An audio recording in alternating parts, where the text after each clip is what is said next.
se nós estivéssemos, né, conversando com uma pessoa que ela não acredita em relação à questão dos animais, né, puros e impuros, aquilo que a gente deve comer ou não, ali de Levíticos 11, né, ela poderia muito bem falar, não, isso aqui era povo de Israel e tudo mais, Velho Testamento, essas coisas. Como que a gente conseguiria, talvez, então, explicar a questão desse capítulo em relação aos animais puros e impuros fora desse capítulo? Porque geralmente a gente usa com base nesse capítulo, mas fora dele, como que a gente conseguiria explicar, então, para alguém de uma forma mais clara? Bom, as ordenanças de Deus no livro de Levítico são ordenanças da parte de Deus com o propósito de trazer benefícios para o povo de Israel, para a nação de Israel. Existem algumas lições que o ser humano só aprende depois que quebra a cara. Lá na Idade Média, houve uma grande crise na verdade, uma pandemia gigantesca que matou 1/3 da Europa, ficou conhecida como a peste negra. É a peste bubônica? A peste negra, né? A peste bubônica, causada pelo rato. Mas um terço da Europa morreu.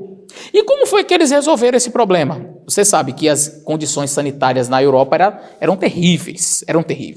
E os ratos viviam nas casas do povo, aquela coisa toda. Eles só conseguiram sanar quando eles resolveram aplicar um princípio que está lá no livro de Levítico, chamado quarentena. Deus dizia que quando alguém estivesse doente, essa pessoa deveria ser tirada do meio do povo, levada à parte para a sua recuperação. Estando curada, esta pessoa deveria ser levada ao sacerdote, que faria uma inspeção na pessoa para garantir que ela estava bem. E aí tinha um aspecto até miraculoso, com urim, tumim, enfim, Deus comunicava. E uma vez que aquela pessoa estava curada, poderia ser reintegrada ao meio social. Aí alguém na Idade Média resolveu olhar para a Bíblia e dizer, gente, por que a gente não faz isso aqui? Pronto. Aí acabou a pandemia. Começaram a separar os doentes dos sãos, aí a coisa parou. Então, os princípios que estão ali são princípios norteadores de Deus em questões de medidas, né, preventivas para o povo. Existe alguma coisa sobre este assunto da alimentação, né, dos animais, fora de Levítico? Claro. E eu até falei hoje de manhã, ou foi ontem, não lembro, o livro de Gênesis. Em Gênesis você vai encontrar, quando Deus diz para Noé os animais que vão entrar na arca, então ele diz 7 pares de animais limpos e 1 par de animal imundo. Animal limpo e imundo para entrar na arca?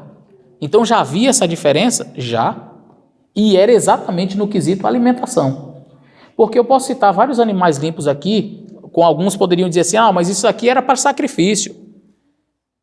O cervo é um animal limpo, o veado. Você pode comer o cervo, não é pecado. Galinha é um animal limpo. Mas nenhum desses animais o sacerdote usava como sacrifício lá no templo. Era o cordeiro, era o pombo. Esses animais não eram usados para sacrifícios, mas eram animais limpos.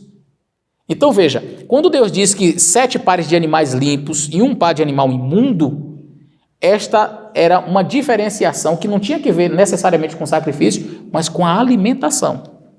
Então, você vai perceber que antes de existir Israel, antes de sonhar existir Abraão e Jacó e as 12 tribos, Deus já tinha dito, isso aqui é animal limpo, isso aqui é imundo, só entra 1 par desse aqui na arca e só entra 7 desse daqui na arca. Se você não precisa do capítulo 11 de Levítico para saber que é animal limpo e o que é animal imundo.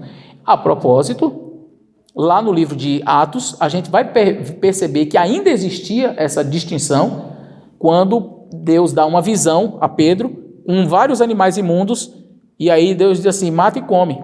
Algumas pessoas inclusive usam esse texto para justificar que Deus purificou aqueles animais. E aí Pedro diz assim, Senhor, nunca comi nada comum ou imundo. E aí Deus diz, não diga que é imundo aquilo que eu purifiquei. Aí o pessoal diz, está vendo que Deus purificou o rato, o porco? Querido, entenda uma coisa, Jesus morreu na cruz para te salvar dos teus pecados, não para limpar porco.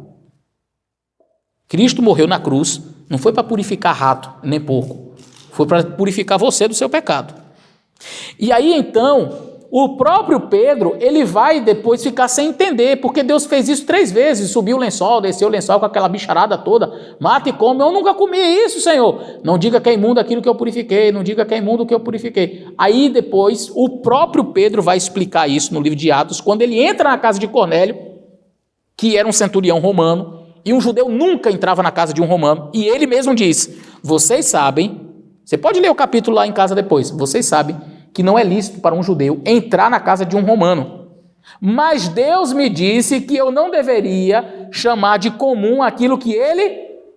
Então o próprio Pedro entendeu o sentido da visão, que não estava tratando de bicho, mas de gente. Não estava falando dos animais, mas estava falando de pessoas.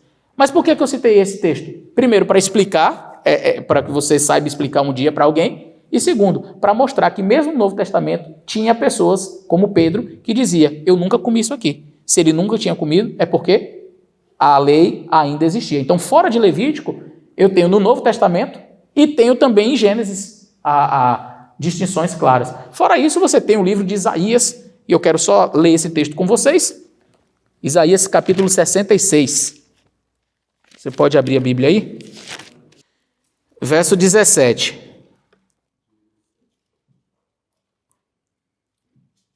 Aliás, verso 15, porque eis que o Senhor virá em fogo, e os seus carros como um torvelinho, para tornar a sua ira em furor e a sua repreensão em chamas de fogo.